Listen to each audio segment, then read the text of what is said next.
Ertugrul Ghazi season 4 کے قسط number 27 میں آپ سب کو خوش آمدید کہتے ہیں۔ اس قسط کا آغاز اس سین سے ہوتا ہے جہاں ارطغرل بہادر سے پوچھتا ہے منجنیکوں سے ہم کیا کریں گے بہادر صاحب؟ بہادر کہتا ہے اسی لیے یہ ذمہ داری میں لینا چاہتا ہوں ارطغرل صاحب، میں جانتا ہوں کہ منجنیکیں کیسے بنائی اور استعمال کی جاتی ہے۔ ایک آدمی پوچھتا ہے آپ جو منجنیکیں بنائیں گے کیا وہ کارا جیسر قلعے کی دیواروں کے لیے کافی ہوگی؟ یہ سن کر بہادر کچھ کاغذ اٹھا کر کھڑا ہو جاتا ہے اور کہتا ہے آخری جنگ میں نے خود منجنیکیں تیار کی تھی اور ہم سلطان کی فوج کے ساتھ مل کر لڑے تھے۔ ان منجنیکوں میں اتنی طاقت ہوتی ہے کہ یہ 1 ٹن سے بھی زیادہ وزنی چٹان کو پھینک سکتی ہے۔ یہ کارا جیسر قلعے کی دیواروں کو ٹکڑے ٹکڑے کر دے گی۔ پھر وہ کاغذ ارطغرل کو دے کر کہتا ہے اگر آپ اجازت دے تو میں فوراً اپنے سپاہیوں کے ساتھ مل کر منجنیکیں تیار کرنا شروع کر دوں۔ ارطغرل کچھ سوچنے کے بعد کھڑا ہو جاتا ہے اور پھر سب سے مخاطب ہو کر کہتا ہے چائدار والوں کے سپاہی ترغت الف کی کمانڈ میں ہوں گے، یہ نکایا سے آنے والے قافلوں کے اوپر نظر رکھیں گے اور ان سے نپٹیں گے۔ پھر ارطغرل 5 قبیلوں کے سرداروں کو کہتا ہے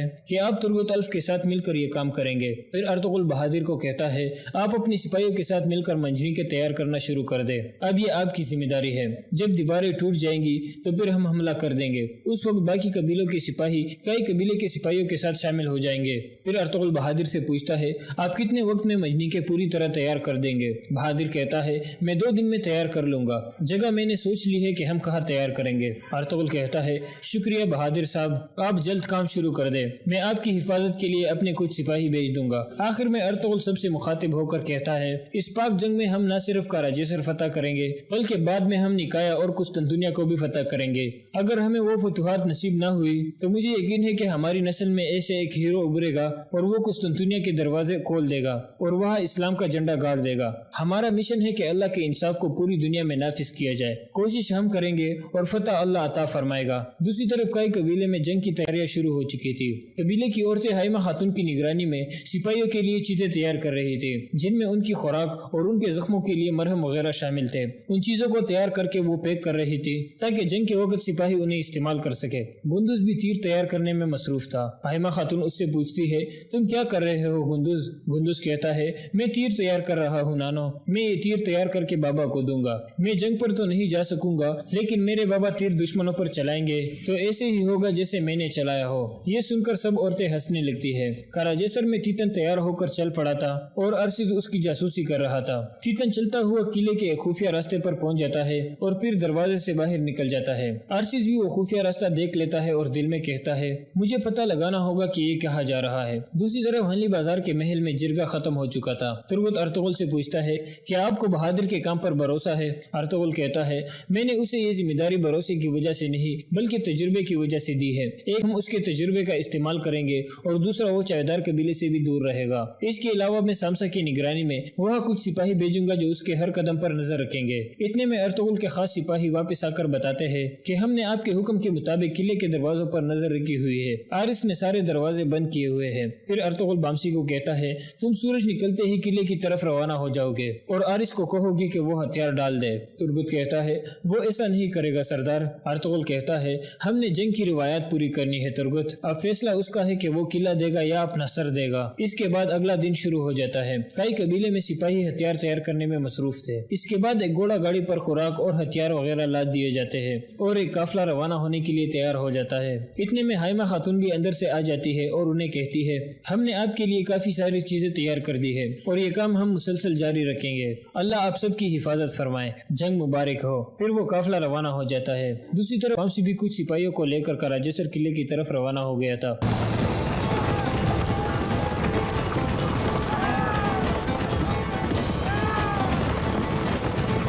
کارا جیسر قلعے میں بھی جنگ کی تیاریاں ہو رہی تھی۔ آرس اپنے خاص کمانڈر کوستاس کو کہتا ہے ارطغرل سامنے سے حملہ نہیں کرے گا بلکہ وہ ہماری سب سے کمزور جگہ سے حملہ کرے گا، 3 دن میں ساری تیاریاں مکمل کر دو۔ پھر آرس اتر کر نیچے آ جاتا ہے اور تیاریوں کا جائزہ لینے لگتا ہے۔ کوستاس کہتا ہے ارطغرل آج ایک قاصد بھیج رہا ہے، اس کا کیا کرنا ہے؟ آرس کہتا ہے ارطغرل صرف جنگ کی روایت پوری کرنا چاہتا ہے، وہ قاصد میری کوئی بات نہیں سنے گا۔ ارطغرل سمجھتا ہے کہ اس نے ہمیں گھیر دیا ہے لیکن میں نے اسے پہلے سے گھیرا ہوا ہے، جب وہ قلعے پر حملہ کرے گا تو ہم خفیہ راستے سے نکل کر اچانک اسے دبوچ دیں گے، وہ جتنا پر اعتماد ہے اتنی ہی باری قیمت چکانی پڑے گی اسے۔ دوسری طرف بہادر جنگل میں ایک جگہ پہنچ گیا تھا۔ اتنے میں تیتن اس کے سامنے پہنچ جاتا ہے۔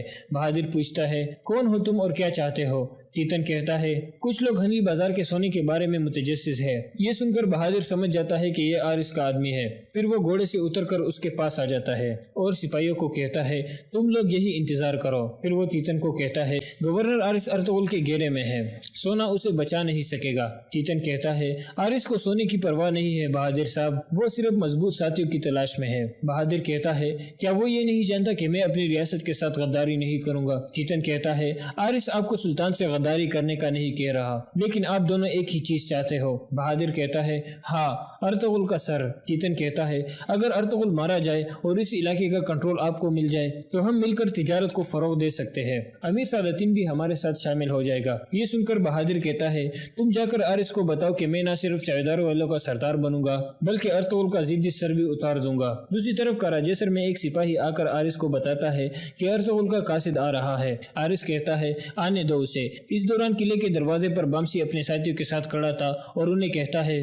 سپاہیوں ہوشیار رہنا، یہ روایات کو نہیں جانتے، ہماری پیٹھ میں چرا گھونپ سکتے ہیں، کئی آدمیوں کو ختم کرنے سے پہلے تم شہید مت ہونا۔ سپاہی کہتے ہیں ہم تیار ہیں اللہ کے حکم سے۔ پھر دروازہ کھل جاتا ہے اور وہ اندر داخل ہو جاتے ہیں۔ بامسی اور اس کے سپاہی آرس کے سامنے پہنچ جاتے ہیں۔ آرس کہتا ہے تو ارطغرل نے تمہیں اپنا قاصد بنا کر بھیجا ہے بامسی الف، کیا اسے گورنر پر بھروسہ نہیں رہا جس کے ساتھ اس نے امن کا معاہدہ کیا تھا؟ بامسی کہتا ہے ہمارا سردار تمہارے فتنوں کے بارے میں جانتا ہے۔ آرس غصے میں کہتا ہے یہ مت بھولو کہ تم قلعے کے مہمان ہو بامسی الف۔ بامسی کہتا ہے گورنر آرس اب سے تم اس قلعے میں مہمان ہو، اگر تم نے ہتھیار نہ ڈالے تو تمہیں چھپنے کے لیے کوئی جگہ نہیں ملے گی۔ آرس کہتا ہے اگر ارطغرل جنگ سے باز نہ آیا تو دونوں طرف سے بہت سے لوگوں کی جان جائے گی۔ بامسی کہتا ہے تمہارا شیطانی چہرہ سامنے آ چکا ہے گورنر آرس، ہمیں اپنی جان و مال کی کوئی پرواہ نہیں ہے الحمدللہ۔ دوسری طرف بہادر تیتن کو کہتا ہے چائیدار والوں کا سردار بننے کے بعد اسلحان اور ترغت کے سپاہی بھی میرے کنٹرول میں آ جائیں گے، پھر میں ارطغرل کو اکیلا کر دوں گا۔ تیتن کہتا ہے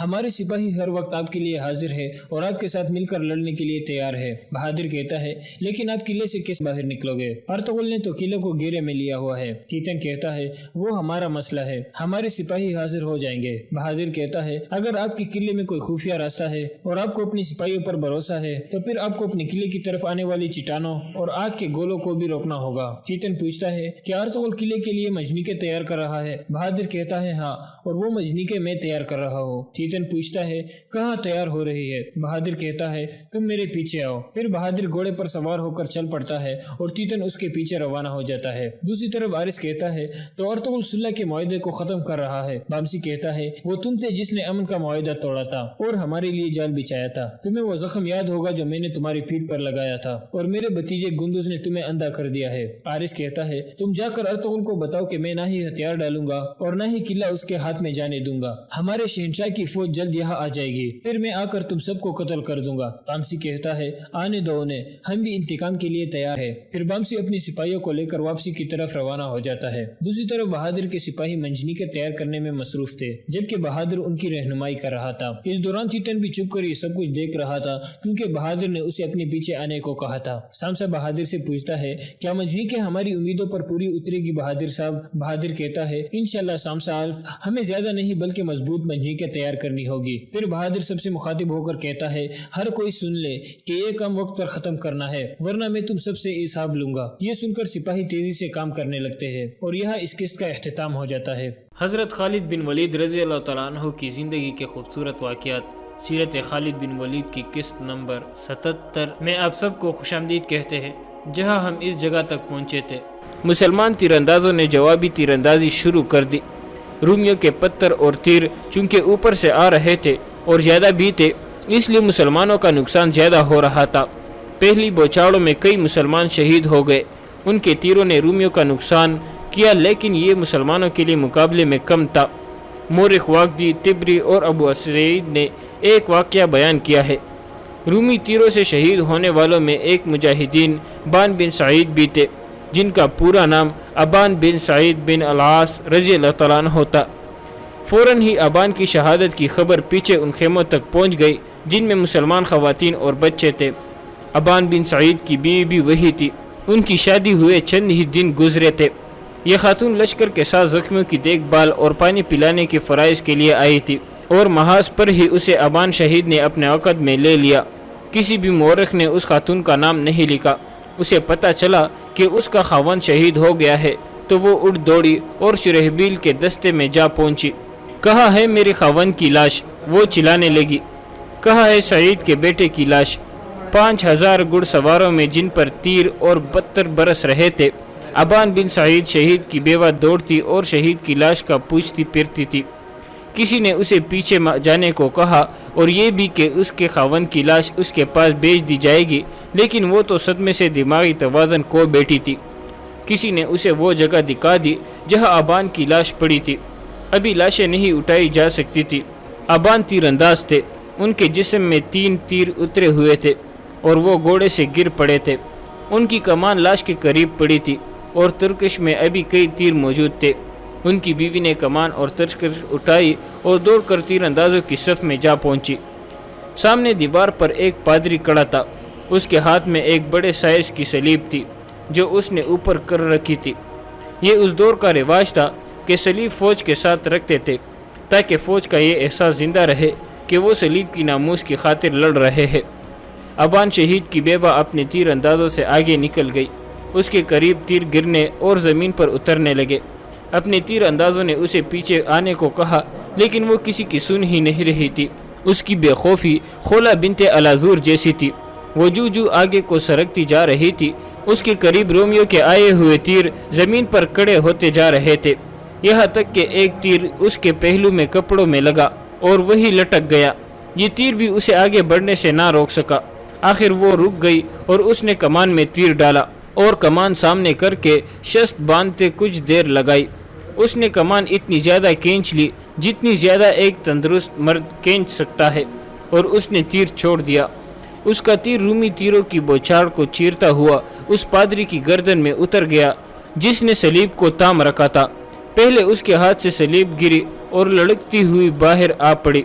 پادری بھی پیچھے یا دائیں بائیں گرنے کے بجائے دیوار پر گرا اور صلیب کے پیچھے پیچھے باہر کی طرف آ پڑا۔ ابان شہید کی بیوہ نے نعرہ لگایا اور پیچھے آ گئی، میں نے انتقام لے لیا ہے، سہاگ کے بدلے صلیب گرا دی ہے۔ وہ تیر اندازوں سے آ ملی اور تیر چلاتی رہی۔ صلیب اور پادری کے گرنے کا اثر مسلمانوں پر یہ ہوا کہ ان کا حوصلہ بڑھ گیا، اور ان کا حوصلہ اس لیے بھی بڑھا کہ یہ تیر ایک عورت نے چلایا تھا۔ صلیب کے گرنے کا اثر جو رومیوں پر ہوا وہ ان کے لڑنے کے جذبے کے لیے اچھا نہ تھا۔ دروازہ باب توما کھل چکا تھا۔ توما نے دیکھ لیا تھا کہ اس کے تیر اندازی اور سنگ باری نے مسلمانوں کی حالت کمزور کر دی ہے۔ اس نے حملے کا حکم دے دیا۔ عجیب بات یہ ہے کہ اس نے سواروں کے مقابلے میں سوار نہ نکالے۔ اس نے پیادوں سے حملہ کرایا اور خود باہر آ کر کمان کی۔ وہ سپاہیوں کی طرح لڑ رہا تھا۔ مورخ واگدی اور بلازری نے لکھا ہے کہ توما کی آواز ایسی تھی جیسے اون بدمستی کی حالت میں بڑی بلند اور غسیلی آواز نکالتا ہے۔ شرحبیل رضی اللہ تعالیٰ عنہ نے بڑی تیزی سے اپنے سواروں کو آمنے سامنے کی لڑائی کی ترتیب میں کر لیا۔ توما نے یہ چال چلی کہ اپنے دستوں کو پھیلا دیا۔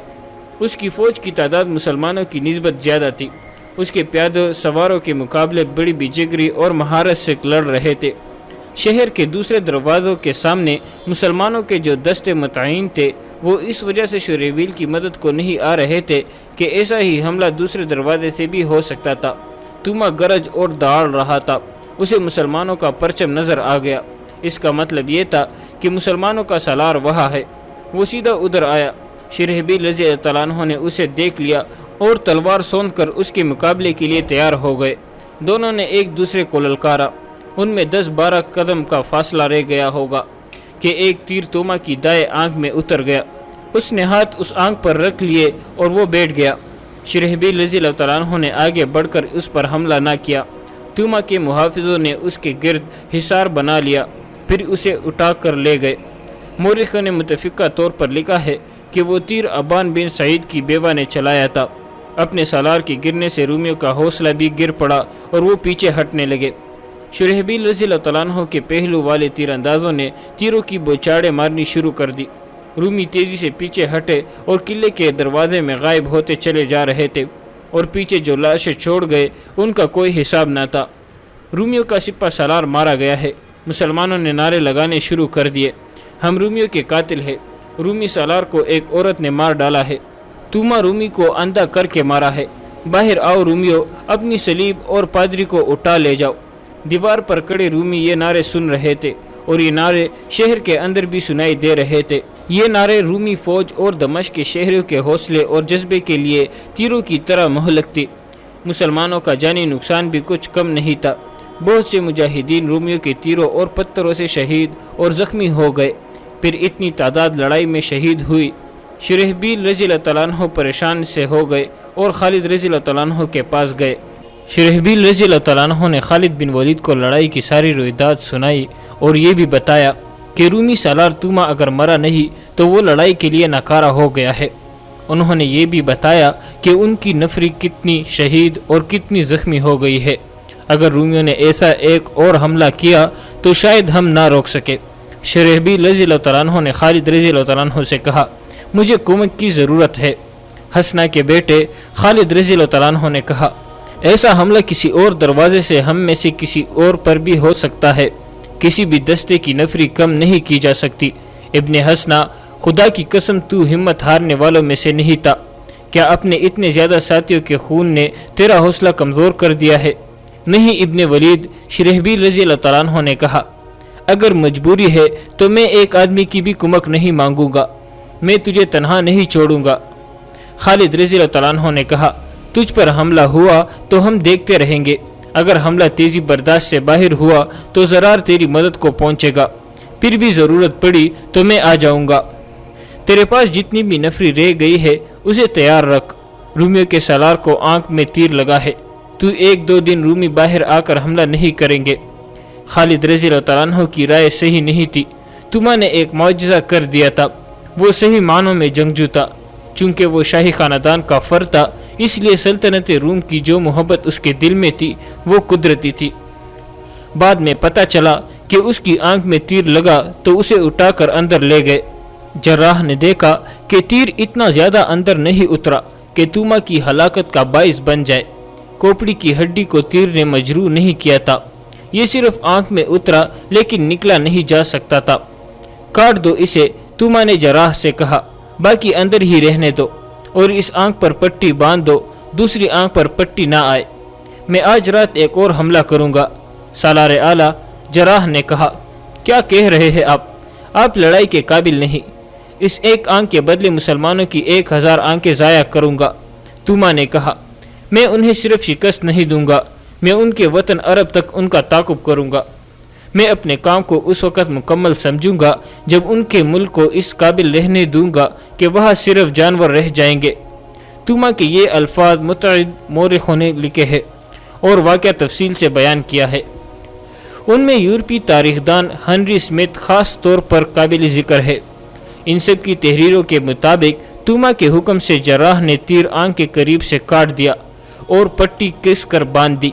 یہ جذبے اور عزم کی پختگی کا کرشمہ تھا کہ توما نے اتنے شدید زخم کو برداشت کر لیا اور حکم دیا کہ آج ہی رات باہر نکل کر مسلمانوں پر حملہ کیا جائے۔ اتنی ہی فوج باب توما کے سامنے اکٹھی کی جائے جتنی میں دن کے حملے میں لے گیا تھا۔ توما نے حکم دیا اور اٹھ کھڑا ہوا۔ چلتے چلتے اس نے شراب پی اور ہتھیار بند ہو کر باہر نکل گیا۔ ان راتوں کو چاند پورا ہوتا تھا، فضا صاف رہتی تھی اس لیے چاندنی شفاف ہوتی تھی۔ توما نے بڑا اچھا طریقہ اختیار کیا۔ اس نے اپنے تمام دستوں کے کمانڈروں کو حکم دیا کہ 3 اور دروازوں باب صغیر، باب شرق اور باب حابیہ سے باہر جا کر مسلمانوں پر اس طرح حملہ کرے کہ اپنے آپ کو لڑائی میں اتنا زیادہ نہ الجھائے بلکہ انہیں اپنے ساتھ لڑائی میں مصروف رکھے۔ وہ خود بڑا حملہ باب توما سے کر رہا ہے۔ دوسرے دروازوں سے حملے کرانے سے اس کا مطلب یہ تھا کہ شرحبیل رضی اللہ تعالیٰ عنہ کو کسی طرف سے مدد نہ مل سکے۔ تمہارا دشمن اس وقت حملے کی توقع نہیں رکھتا ہوگا۔ توما نے اپنے نائب سالاروں سے کہا، تم انہیں سوتے میں دبوچ لوگے۔ توما کی فوج 4 دروازوں سے باہر نکلی۔ وقت آدھی رات کا تھا۔ چاندنی اتنی صاف تھی کہ اپنے پرائے کو پہچانا جا سکتا تھا۔ مسلمانوں پر 4 جگہوں سے حملے ہوئے۔ ایک دروازے کے سامنے سالار ابو عبیدہ رضی اللہ تعالیٰ عنہ تھے، دوسرے کے سامنے یزید بن ابو سفیان رضی اللہ تعالیٰ عنہ تھے۔ ابو عبیدہ رضی اللہ تعالیٰ عنہ نے رومیوں کو جلدی بھگا دیا اور رومی قلعے میں واپس چلے گئے۔ یزید بن ابو سفیان رضی اللہ تعالیٰ عنہ کی حالت کمزور سی ہو گئی۔ رومیوں نے ان پر بڑا ہی شدید حملہ بولا تھا۔ یزید رضی اللہ تعالیٰ عنہ نے مقابلہ تو کیا لیکن رومی ان پر حاوی ہوتے جا رہے تھے۔ زرار بن الازور مدد دینے کے کام پر معمور تھے۔ انہیں پتہ چلا کہ یزید رضی اللہ تعالیٰ عنہ کو مدد کی ضرورت ہے تو وہ 2000 سوار اور پیادہ مجاہدین کے ساتھ یزید رضی اللہ تعالیٰ عنہ کے پاس پہنچ گئے۔ زرار کی جسمانی حالت لڑنے کے قابل نہیں تھی، ان کے بازو میں تیر لگا تھا اور جسم پر 2-3 اور گہرے زخم تھے، پھر بھی وہ میدان جنگ میں موجود تھے اور ان کی برچی پورا کام کر رہی تھی۔ رومیوں نے اپنی اور یزید رضی اللہ تعالیٰ عنہ کی فوج کو ملا کر حملے کا حکم دیا۔ یہ بڑا ہی شدید حملہ تھا۔ رومیوں پر ایسا رعب طاری ہوا کہ وہ قلعے میں واپس چلے گئے، ان کی لاشیں اور زخمی پیچھے رہ گئے۔ تیسرے دروازے کے سامنے رافع بن عمیرہ رضی اللہ تعالیٰ عنہ کے دستے تھے، ان پر بھی رومیوں نے شدید حملہ کیا اور رافع کے پاؤں اکاڑ دیے۔ مسلمان بڑی بے خوفی سے لڑ رہے تھے لیکن رومیوں کا دباؤ بڑا سخت تھا۔ اتفاق سے خالد رضی اللہ تعالیٰ عنہ نے دیکھ لیا اور وہ 400 سواروں کو ساتھ لے کر رافع کے پاس پہنچے۔ میں فارس جلیل ہوں، خالد رضی اللہ تعالیٰ عنہ نے نعرہ لگایا۔ میں خالد ابن ولید ہوں۔ خالد رضی اللہ تعالیٰ عنہ نے رومیوں پر صرف 400 سواروں سے حملہ کر دیا۔ رومی جو رافع کے دستوں پر غلبہ پا رہے تھے پیچھے کو دوڑ پڑے اور دروازے میں داخل ہو کر دروازہ بند کر دیا۔ اصل لڑائی تو باب توما کے سامنے ہو رہی تھی۔ توما نے خود وہاں حملہ کیا تھا۔ شرجیل رضی اللہ تعالیٰ عنہ کی نفری توڑی تھی، مجاہدین کی تعداد کم رہ گئی تھی اور وہ دن کی لڑائی کے تکے ہوئے بھی تھے۔ شرحبیل رضی اللہ تعالیٰ عنہ نے اب بھی پہلے کے تیر اندازوں کو استعمال کیا۔ رومی تیر کا کر گرتے تھے لیکن حملے کے لیے آگے بڑھ آ رہے تھے۔ شرحبیل رضی اللہ تعالیٰ عنہ نے دن کے حملے میں توما کی گرجدار آواز سنی تھی۔ انہوں نے رات کو بھی اسی آواز کی للکار سنی تو وہ حیران رہ گئے کہ توما حملے کی قیادت کر رہا ہے۔ یہی وجہ تھی کہ رومی تیروں کی بوچھاڑ میں آگے آگے بڑھے آ رہے تھے۔ چاندنی رات میں دونوں فوجوں کی بڑی سخت ٹکر ہوئی۔ شرجیل رضی اللہ تعالیٰ عنہ کے مجاہدین نے حملہ روک لیا اور بڑی خونریز لڑائی ہوتی رہی۔ مورخوں نے لکھا ہے کہ یہ لڑائی کم و بیش 2 گھنٹے جاری رہی اور وہ دونوں فوجوں کے آدمی گرتے رہے۔ شرحبیل رضی اللہ تعالیٰ عنہ کو کسی طرف سے بھی مدد ملنے کی توقع نہیں تھی۔ لڑائی شدت اختیار کرتی گئی۔ شرجیل رضی اللہ تعالیٰ عنہ کو توما کی آواز حیران کر رہی تھی اور توما شرحبیل رضی اللہ تعالیٰ عنہ کو ڈھونڈ رہا تھا۔ اس کی دلیری غیر معمولی تھی۔ اسے چاندنی میں مسلمانوں کا پرچم نظر آ گیا اور وہ شرحبیل رضی اللہ تعالیٰ عنہ کو للکار کر ان کی طرف بڑھا۔ شرحبیل رضی اللہ تعالیٰ عنہ اس کے مقابلے کے لیے تیار ہو گئے۔ 1 آنکھ کے بدلے 1000 آنکھیں لوں گا، توما نے کہا۔ خدا کی قسم تو دوسری آنکھ بھی دینے آیا ہے، شرحبیل رضی اللہ تعالیٰ عنہ نے کہا۔ دونوں آمنے سامنے آ گئے اور دونوں گھوڑے سے اتر آئے۔ دونوں کے ہاتھوں میں تلواریں اور ڈالیں تھی اور دونوں تیزنی کے ماہر تھے۔ شرحبیل رضی اللہ تعالیٰ عنہ کو توقع تھی کہ توما کی 1 آنکھ ہی ہے اور اس کی دوسری آنکھ بھی زخمی ہے، اس لیے وہ لڑ نہیں سکے گا، لیکن وہ پوری مہارت سے لڑ رہا تھا۔ شرحبیل رضی اللہ تعالیٰ عنہ کو یہ تو معلوم ہی نہیں تھا کہ تیر ابھی توما کی آنکھ میں ہی ہے۔ شرحبیل رضی اللہ تعالیٰ عنہ کا ہر وار توما بچا جاتا تھا اور توما کا ہر وار شرحبیل بچا رہے تھے۔ شرحبیل رضی اللہ تعالیٰ عنہ نے ایک بار بڑا ہی زوردار کیا۔ ان کی تلوار پہلے توما کی آہنی خود پر لگی اور وہاں سے پسل کر کندھے پر لگی جہاں آہنی ذرہ تھی۔ اتنا زوردار وار لوہے پر پڑا تو تلوار ٹوٹ گئی۔ توما نے للکار کر وار کیا جو شرحبیل رضی اللہ تعالیٰ عنہ نے ڈال پر لیا۔ وہ اب تلوار کے بغیر تھے، وہ صرف روک سکتے تھے۔ توما بڑھ بڑھ کر وار کرتا رہا۔ شرحبیل رضی اللہ تعالیٰ عنہ کے 2 مجاہدین نے دیکھ لیا شرحبیل رضی اللہ تعالیٰ عنہ کے 2 مجاہدینوں نے دیکھ لیا کہ شرحبیل رضی اللہ تعالیٰ عنہ تلوار کے بغیر خطرے میں ہے، تو وہ شرحبیل رضی اللہ تعالیٰ عنہ اور توما کے درمیان آ گئے۔ نے کو کہا اور یہ بھی کہ اس کے خاوند کی لاش اس کے پاس بھیج دی جائے گی، لیکن وہ تو صدمے سے دماغی توازن کو بیٹھی تھی۔ کسی نے اسے وہ جگہ دکھا دی جہاں آبان کی لاش پڑی تھی۔ ابھی لاشیں نہیں اٹھائی جا سکتی تھی۔ آبان تیر انداز تھے، ان کے جسم میں 3 تیر اترے ہوئے تھے اور وہ گھوڑے سے گر پڑے تھے۔ ان کی کمان لاش کے قریب پڑی تھی اور ترکش میں ابھی کئی تیر موجود تھے۔ ان کی بیوی نے کمان اور ترکش اٹھائی اور دوڑ کر تیر اندازوں کی صف میں جا پہنچی۔ سامنے دیوار پر ایک پادری کھڑا تھا، اس کے ہاتھ میں ایک بڑے سائز کی سلیب تھی جو اس نے اوپر کر رکھی تھی۔ یہ اس دور کا رواج تھا کہ سلیب فوج کے ساتھ رکھتے تھے تاکہ فوج کا یہ احساس زندہ رہے کہ وہ سلیب کی ناموس کی خاطر لڑ رہے ہیں۔ ابان شہید کی بیوہ اپنے تیر اندازوں سے آگے نکل گئی۔ اس کے قریب تیر گرنے اور زمین پر اترنے لگے۔ اپنے تیر اندازوں نے اسے پیچھے آنے کو کہا، لیکن وہ کسی کی سن ہی نہیں رہی تھی۔ اس کی بے خوفی خولہ بنت الازور جیسی تھی۔ وہ جو آگے کو سرکتی جا رہی تھی، اس کے قریب رومیو کے آئے ہوئے تیر زمین پر کڑے ہوتے جا رہے تھے، یہاں تک کہ ایک تیر اس کے پہلو میں کپڑوں میں لگا اور وہی لٹک گیا۔ یہ تیر بھی اسے آگے بڑھنے سے نہ روک سکا۔ آخر وہ رک گئی اور اس نے کمان میں تیر ڈالا اور کمان سامنے کر کے شست باندھتے کچھ دیر لگائی۔ اس نے کمان اتنی زیادہ کھینچ لی جتنی زیادہ ایک تندرست مرد کھینچ سکتا ہے، اور اس نے تیر چھوڑ دیا۔ اس کا تیر رومی تیروں کی بوچھاڑ کو چیرتا ہوا اس پادری کی گردن میں اتر گیا جس نے سلیب کو تام رکھا تھا۔ پہلے اس کے ہاتھ سے سلیب گری اور لڑکتی ہوئی باہر آ پڑی۔ پادری بھی پیچھے یا دائیں بائیں گرنے کے بجائے دیوار پر گرا اور سلیب کے پیچھے پیچھے باہر کی طرف آ پڑا۔ ابان شہید کی بیوہ نے نعرہ لگایا اور پیچھے آ گئی، میں نے انتقام لے لیا ہے، سہاگ کے بدلے سلیب گرا دی ہے۔ وہ تیر اندازوں سے آ ملی اور تیر چلاتی رہی۔ سلیب اور پادری کے گرنے کا اثر مسلمانوں پر یہ ہوا کہ ان کا حوصلہ بڑھ گیا، اور ان کا حوصلہ اس لیے بھی بڑھا کہ یہ تیر ایک عورت نے چلایا تھا۔ سلیب کے گرنے کا اثر جو رومیوں پر ہوا وہ ان کے لڑنے کے جذبے کے لیے اچھا نہ تھا۔ دروازہ باب توما کھل چکا تھا۔ توما نے دیکھ لیا تھا کہ اس کے تیر اندازی اور سنگ باری نے مسلمانوں کی حالت کمزور کر دی ہے۔ اس نے حملے کا حکم دے دیا۔ عجیب بات یہ ہے کہ اس نے سواروں کے مقابلے میں سوار نہ نکالے۔ اس نے پیادوں سے حملہ کرایا اور خود باہر آ کر کمان کی۔ وہ سپاہیوں کی طرح لڑ رہا تھا۔ مورخ واگدی اور بلازری نے لکھا ہے کہ توما کی آواز ایسی تھی جیسے اون بدمستی کی حالت میں بڑی بلند اور غسیلی آواز نکالتا ہے۔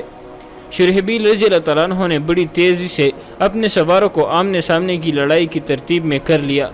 توما نے یہ چال چلی کہ اپنے دستوں کو پھیلا دیا۔ اس کی فوج کی تعداد مسلمانوں کی نسبت زیادہ تھی۔ اس کے پیادوں سواروں کے مقابلے بڑی بے جگری اور مہارت سے لڑ رہے تھے۔ شہر کے دوسرے دروازوں کے سامنے مسلمانوں کے جو دستے متعین تھے وہ اس وجہ سے شرحبیل کی مدد کو نہیں آ رہے تھے کہ ایسا ہی حملہ دوسرے دروازے سے بھی ہو سکتا تھا۔ توما گرج اور داڑ رہا تھا۔ اسے مسلمانوں کا پرچم نظر آ گیا۔ اس کا مطلب یہ تھا کہ مسلمانوں کا سالار وہاں ہے۔ وہ سیدھا ادھر آیا۔ شرحبیل رضی اللہ تعالیٰ عنہ نے اسے دیکھ لیا اور تلوار سوند کر اس کے مقابلے کے لیے تیار ہو گئے۔ دونوں نے ایک دوسرے کو للکارا۔ ان میں 10-12 قدم کا فاصلہ رہ گیا ہوگا کہ ایک تیر توما کی دائیں آنکھ میں اتر گیا۔ اس نے ہاتھ اس آنکھ پر رکھ لیے اور وہ بیٹھ گیا۔ شرحبیل رضی اللہ تعالیٰ عنہ نے آگے بڑھ کر اس پر حملہ نہ کیا۔ توما کے محافظوں نے اس کے گرد حصار بنا لیا، پھر اسے اٹھا کر لے گئے۔ مورخوں نے متفقہ طور پر لکھا ہے کہ وہ تیر ابان بن سعید کی بیوہ نے چلایا تھا۔ اپنے سالار کے گرنے سے رومیوں کا حوصلہ بھی گر پڑا اور وہ پیچھے ہٹنے لگے۔ شرحبیل رضی اللہ تعالیٰ عنہ کے پہلو والے تیر اندازوں نے تیروں کی بوچھاڑیں مارنی شروع کر دی۔ رومی تیزی سے پیچھے ہٹے اور قلعے کے دروازے میں غائب ہوتے چلے جا رہے تھے، اور پیچھے جو لاشیں چھوڑ گئے ان کا کوئی حساب نہ تھا۔ رومیوں کا سپہ سالار مارا گیا ہے۔ مسلمانوں نے نعرے لگانے شروع کر دیے، ہم رومیوں کے قاتل ہیں، رومی سالار کو ایک عورت نے مار ڈالا ہے، توما رومی کو اندھا کر کے مارا ہے، باہر آؤ رومیوں، اپنی سلیب اور پادری کو اٹھا لے جاؤ۔ دیوار پر کڑے رومی یہ نعرے سن رہے تھے، اور یہ نعرے شہر کے اندر بھی سنائی دے رہے تھے۔ یہ نعرے رومی فوج اور دمشق کے شہریوں کے حوصلے اور جذبے کے لیے تیروں کی طرح مہلک تھی۔ مسلمانوں کا جانی نقصان بھی کچھ کم نہیں تھا۔ بہت سے مجاہدین رومیوں کے تیروں اور پتھروں سے شہید اور زخمی ہو گئے۔ پھر اتنی تعداد لڑائی میں شہید ہوئی۔ شرحبیل رضی اللہ تعالیٰ عنہ پریشان سے ہو گئے اور خالد رضی اللہ تعالیٰ عنہ کے پاس گئے۔ شرحبیل رضی اللہ تعالیٰ عنہ نے خالد بن ولید کو لڑائی کی ساری روایات سنائی اور یہ بھی بتایا کہ رومی سالار توما اگر مرا نہیں تو وہ لڑائی کے لیے ناکارہ ہو گیا ہے۔ انہوں نے یہ بھی بتایا کہ ان کی نفری کتنی شہید اور کتنی زخمی ہو گئی ہے۔ اگر رومیوں نے ایسا ایک اور حملہ کیا تو شاید ہم نہ روک سکے۔ شرحبیل رضی اللہ تعالیٰ عنہ نے خالد رضی اللہ تعالیٰ عنہ سے کہا، مجھے قومت کی ضرورت ہے۔ حسنہ کے بیٹے خالد رضی اللہ تعالیٰ عنہ نے کہا، ایسا حملہ کسی اور دروازے سے ہم میں سے کسی اور پر بھی ہو سکتا ہے، کسی بھی دستے کی نفری کم نہیں کی جا سکتی۔ ابن حسنہ خدا کی قسم تو ہمت ہارنے والوں میں سے نہیں تھا۔ کیا اپنے اتنے زیادہ ساتھیوں کے خون نے تیرا حوصلہ کمزور کر دیا ہے؟ نہیں ابن ولید، شرحبیل رضی اللہ تعالیٰ عنہ نے کہا، اگر مجبوری ہے تو میں ایک آدمی کی بھی کمک نہیں مانگوں گا، میں تجھے تنہا نہیں چھوڑوں گا۔ خالد رضی اللہ تعالیٰ عنہ نے کہا، تجھ پر حملہ ہوا تو ہم دیکھتے رہیں گے، اگر حملہ تیزی برداشت سے باہر ہوا تو ضرار تیری مدد کو پہنچے گا، پھر بھی ضرورت پڑی تو میں آ جاؤں گا۔ تیرے پاس جتنی بھی نفری رہ گئی ہے اسے تیار رکھ، رومیوں کے سالار کو آنکھ میں تیر لگا ہے، تو 1-2 دن رومی باہر آ کر حملہ نہیں کریں گے۔ خالد رضی اللہ تعالیٰ عنہ کی رائے صحیح نہیں تھی، تمہاں نے ایک معجزہ کر دیا تھا، وہ صحیح معنوں میں جنگجو تھا، چونکہ وہ شاہی خاندان کا فرد تھا، اس لیے سلطنت روم کی جو محبت اس کے دل میں تھی وہ قدرتی تھی۔ بعد میں پتہ چلا کہ اس کی آنکھ میں تیر لگا تو اسے اٹھا کر اندر لے گئے۔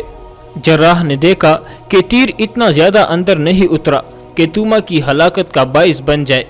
کوپڑی کی ہڈی کو تیر نے مجروح نہیں کیا تھا، یہ صرف آنکھ میں اترا لیکن نکلا نہیں جا سکتا تھا۔ کاٹ دو اسے، توما نے جراح سے کہا، باقی اندر ہی رہنے دو، اور اس آنکھ پر پٹی باندھ دو، دوسری آنکھ پر پٹی نہ آئے۔ میں آج رات ایک اور حملہ کروں گا۔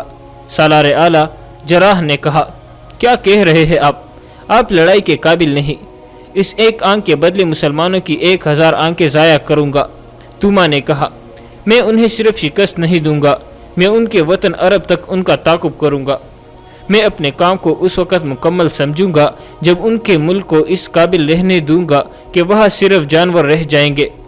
توما کے یہ الفاظ متعدد مورخوں نے لکھے ہیں اور واقعہ تفصیل سے بیان کیا ہے، ان میں یورپی تاریخ دان ہنری اسمتھ خاص طور پر قابل ذکر ہے۔ ان سب کی تحریروں کے مطابق توما کے حکم سے جراح نے تیر آنکھ کے قریب سے کاٹ دیا اور پٹی کس کر باندھ دی۔ یہ جذبے اور عزم کی پختگی کا کرشمہ تھا کہ توما نے اتنے شدید زخم کو برداشت کر لیا اور حکم دیا کہ آج ہی رات باہر نکل کر مسلمانوں پر حملہ کیا جائے۔ اتنی ہی فوج باب توما کے سامنے اکٹھی کی جائے جتنی میں دن کے حملے میں لے گیا تھا۔ توما نے حکم دیا اور اٹھ کھڑا ہوا، چلتے چلتے اس نے شراب پی اور ہتھیار بند ہو کر باہر نکل گیا۔ ان راتوں کو چاند پورا ہوتا تھا، فضا صاف رہتی تھی، اس لیے چاندنی شفاف ہوتی تھی۔ توما نے بڑا اچھا طریقہ اختیار کیا، اس نے اپنے تمام دستوں کے کمانڈروں کو حکم دیا کہ 3 اور دروازوں باب صغیر، باب شرق اور باب حابیہ سے باہر جا کر مسلمانوں پر اس طرح حملہ کرے کہ اپنے آپ کو لڑائی میں اتنا زیادہ نہ الجھائے بلکہ انہیں اپنے ساتھ لڑائی میں مصروف رکھے۔ وہ خود بڑا حملہ باب توما سے کر رہا ہے۔ دوسرے دروازوں سے حملے کرانے سے اس کا مطلب یہ تھا کہ شرحبیل رضی اللہ تعالیٰ عنہ کو کسی طرف سے مدد نہ مل سکے۔ تمہارا دشمن اس وقت حملے کی توقع نہیں رکھتا ہوگا۔ توما نے اپنے نائب سالاروں سے کہا، تم انہیں سوتے میں دبوچ لوگے۔ توما کی فوج 4 دروازوں سے باہر نکلی، وقت آدھی رات کا تھا، چاندنی اتنی صاف تھی کہ اپنے پرائے کو پہچانا جا سکتا تھا۔ مسلمانوں پر 4 جگہوں سے حملے ہوئے۔ ایک دروازے کے سامنے سالار ابو عبیدہ رضی اللہ تعالیٰ عنہ ہوتے، دوسرے کے سامنے یزید بن ابو سفیان رضی اللہ تعالیٰ عنہ ہوتے۔ ابو عبیدہ رضی اللہ تعالیٰ عنہ نے رومیوں کو جلدی بھگا دیا اور رومی قلعے میں واپس چلے گئے۔ یزید بن ابو سفیان رضی اللہ تعالیٰ عنہ کی حالت کمزور سی ہو گئی، رومیوں نے ان پر بڑا ہی شدید حملہ بولا تھا۔ یزید رضی اللہ تعالیٰ عنہ نے مقابلہ تو کیا لیکن رومی ان پر حاوی ہوتے جا رہے تھے۔ زرار بن الازور مدد دینے کے کام پر معمور تھے۔ انہیں پتہ چلا کہ یزید رضی اللہ تعالیٰ عنہ کو مدد کی ضرورت ہے تو وہ 2000 سوار اور پیادہ مجاہدین کے ساتھ یزید رضی اللہ تعالیٰ عنہ کے پاس پہنچ گئے۔ زرار کی جسمانی حالت لڑنے کے قابل نہیں تھی، ان کے بازو میں تیر لگا تھا اور جسم پر 2-3 اور گہرے زخم تھے، پھر بھی وہ میدان جنگ میں موجود تھے اور ان کی برچی پورا کام کر رہی تھی۔ رومیوں نے اپنی اور یزید رضی اللہ تعالیٰ عنہ کی فوج کو ملا کر حملے کا حکم دیا۔ یہ بڑا ہی شدید حملہ تھا، رومیوں پر ایسا رعب طاری ہوا کہ وہ قلعے میں واپس چلے گئے، ان کی لاشیں اور زخمی پیچھے رہ گئے۔ تیسرے دروازے کے سامنے رافع بن عمیرہ رضی اللہ تعالیٰ عنہ کے دستے تھے، ان پر بھی رومیوں نے شدید حملہ کیا اور رافع کے پاؤں اکاڑ دیے۔ مسلمان بڑی بے خوفی سے لڑ رہے تھے لیکن رومیوں کا دباؤ بڑا سخت تھا۔ اتفاق سے خالد رضی اللہ تعالیٰ عنہ نے دیکھ لیا اور وہ 400 سواروں کو ساتھ لے کر رافع کے پاس پہنچے۔ میں فارس جلیل ہوں، خالد رضی اللہ تعالیٰ عنہ نے نعرہ لگایا، میں خالد ابن ولید ہوں۔ خالد رضی اللہ تعالیٰ عنہ نے رومیوں پر صرف 400 سواروں سے حملہ کر دیا۔ رومی جرافے کے دستوں پر غلبہ پا رہے تھے، پیچھے کو دوڑ پڑے اور دروازے میں داخل ہو کر دروازہ بند کر دیا۔ اصل لڑائی تو باب توما کے سامنے ہو رہی تھی۔ توما نے خود وہاں حملہ کیا تھا۔ شرجیل رضی اللہ تعالیٰ عنہ کی نفری توڑی تھی، مجاہدین کی تعداد کم رہ گئی تھی اور وہ دن کی لڑائی کے تکے ہوئے بھی تھے۔ شرحبیل رضی اللہ تعالیٰ عنہ نے اب بھی پہلے کے تیر اندازوں کو استعمال کیا۔ رومی تیر کا کر گرتے تھے لیکن حملے کے لیے آگے بڑھ آ رہے تھے۔ شرحبیل رضی اللہ تعالیٰ عنہ نے دن کے حملے میں توما کی گرجدار آواز سنی تھی۔ انہوں نے رات کو بھی اسی آواز کی للکار سنی تو وہ حیران رہ گئے کہ توما حملے کی قیادت کر رہا ہے۔ یہی وجہ تھی کہ رومی تیروں کی بوچھاڑ میں آگے بڑھے آ رہے تھے۔ چاندنی رات میں دونوں فوجوں کی بڑی سخت ٹکر ہوئی۔ شرجیل رضی اللہ تعالیٰ عنہ کے مجاہدین نے حملہ روک لیا اور بڑی خونریز لڑائی ہوتی رہی۔ مورخوں نے لکھا ہے کہ یہ لڑائی کم و بیش 2 گھنٹے جاری رہی اور وہ دونوں فوجوں کے آدمی گرتے رہے۔ شرحبیل رضی اللہ تعالیٰ عنہ کو کسی طرف سے بھی مدد ملنے کی توقع نہیں تھی۔ لڑائی شدت اختیار کرتی گئی۔ شرجیل رضی اللہ تعالیٰ عنہ کو توما کی آواز حیران کر رہی تھی اور توما شرحبیل رضی اللہ تعالیٰ عنہ کو ڈھونڈ رہا تھا۔ اس کی دلیری غیر معمولی تھی۔ اسے چاندنی میں مسلمانوں کا پرچم نظر آ گیا اور وہ شرحبیل رضی اللہ تعالیٰ عنہ کو للکار کر ان کی طرف بڑھا۔ شرحبیل رضی اللہ تعالیٰ عنہ اس کے مقابلے کے لیے تیار ہو گئے۔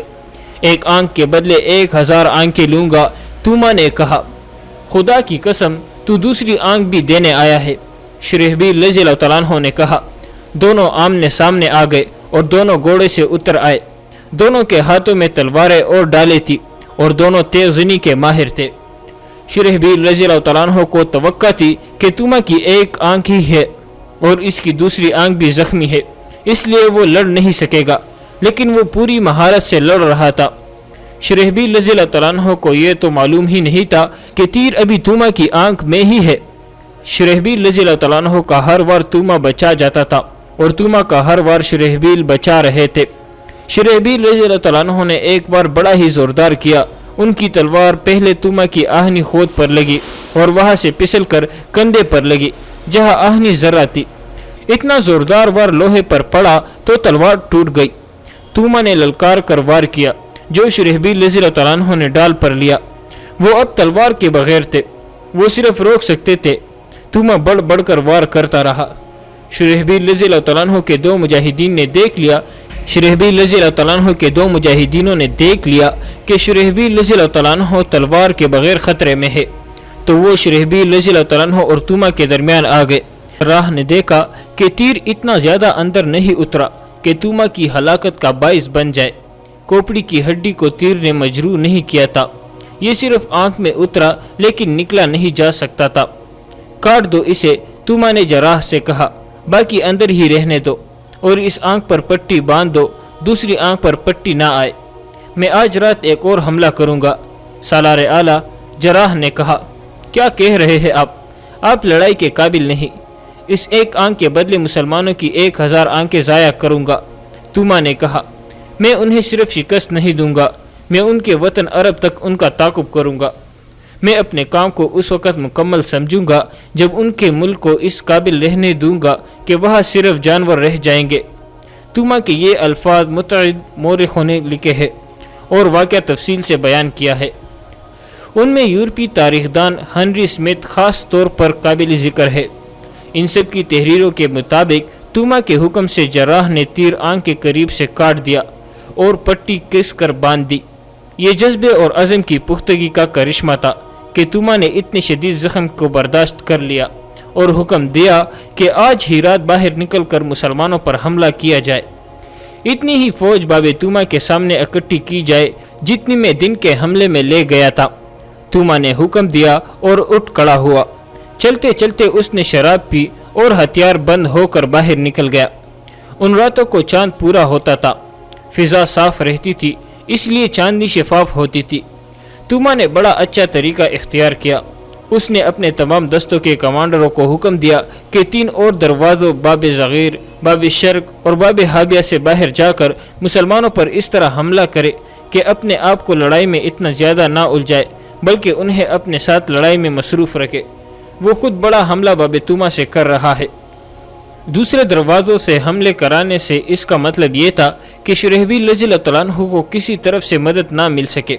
تمہارا دشمن اس وقت حملے کی توقع نہیں رکھتا ہوگا۔ توما نے اپنے نائب سالاروں سے کہا، تم انہیں سوتے میں دبوچ لوگے۔ توما کی فوج 4 دروازوں سے باہر نکلی۔ وقت آدھی رات کا تھا۔ چاندنی اتنی صاف تھی کہ اپنے پرائے کو پہچانا جا سکتا تھا۔ مسلمانوں پر 4 جگہوں سے حملے ہوئے۔ ایک دروازے کے سامنے سالار ابو عبیدہ رضی اللہ عنہ ہوتے، دوسرے کے سامنے یزید بن ابو سفیان رضی اللہ عنہ ہوتے۔ ابو عبیدہ رضی اللہ عنہ نے رومیوں کو جلدی بھگا دیا اور رومی قلعے میں واپس چلے گئے۔ یزید بن ابو سفیان رضی اللہ عنہ کی حالت کمزور سی ہو گئی۔ رومیوں نے ان پر بڑا ہی شدید حملہ بولا تھا۔ یزید رضی اللہ عنہ نے مقابلہ تو کیا، لیکن رومی ان پر حاوی ہوتے جا رہے تھے۔ زرار بن الازور مدد دینے کے کام پر معمور تھے۔ انہیں پتہ چلا کہ یزید رضی اللہ عنہ کو مدد کی ضرورت ہے، تو وہ 2000 سوار اور پیادہ مجاہدین کے ساتھ یزید رضی اللہ عنہ کے پاس پہنچ گئے۔ زرار کی جسمانی حالت لڑنے کے قابل نہیں تھی۔ ان کے بازو میں تیر لگا تھا اور جسم پر 2-3 اور گہرے زخم تھے، پھر بھی وہ میدان جنگ میں موجود تھے اور ان کی برچی پورا کام کر رہی تھی۔ رومیوں نے اپنی اور یزید رضی اللہ عنہ کی فوج کو ملا کر حملے کا حکم دیا۔ یہ بڑا ہی شدید حملہ تھا۔ رومیوں پر ایسا رعب طاری ہوا کہ وہ قلعے میں واپس چلے گئے۔ ان کی لاشیں اور زخمی پیچھے رہ گئے۔ تیسرے دروازے کے سامنے رافع بن عمیرہ رضی اللہ عنہ کے دستے تھے۔ ان پر بھی رومیوں نے شدید حملہ کیا اور رافع کے پاؤں اکاڑ دیے۔ مسلمان بڑی بے خوفی سے لڑ رہے تھے، لیکن رومیوں کا دباؤ بڑا سخت تھا۔ اتفاق سے خالد رضی اللہ عنہ نے دیکھ لیا اور وہ 400 سواروں کو ساتھ لے کر رافع کے پاس پہنچے۔ میں فارس جلیل ہوں، خالد رضی اللہ عنہ نے نعرہ لگایا۔ میں خالد ابن ولید ہوں۔ خالد رضی اللہ عنہ نے رومیوں پر صرف 400 سواروں سے حملہ کر دیا۔ رومی جو رافع کے دستوں پر غلبہ پا رہے تھے پیچھے کو دوڑ پڑے اور دروازے میں داخل ہو کر دروازہ بند کر دیا۔ اصل لڑائی تو باب توما کے سامنے ہو رہی تھی۔ توما نے خود وہاں حملہ کیا تھا۔ شرجیل رضی اللہ عنہ کی نفری توڑی تھی۔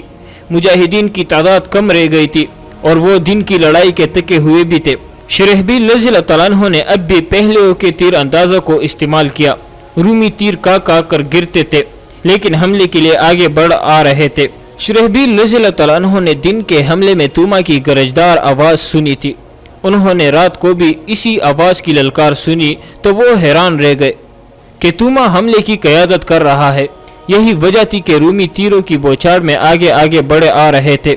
چاندنی رات میں دونوں فوجوں کی بڑی سخت ٹکر ہوئی۔ شرجیل رضی اللہ عنہ کے مجاہدین نے حملہ روک لیا اور بڑی خونریز لڑائی ہوتی رہی۔ مورخوں نے لکھا ہے کہ یہ لڑائی کم و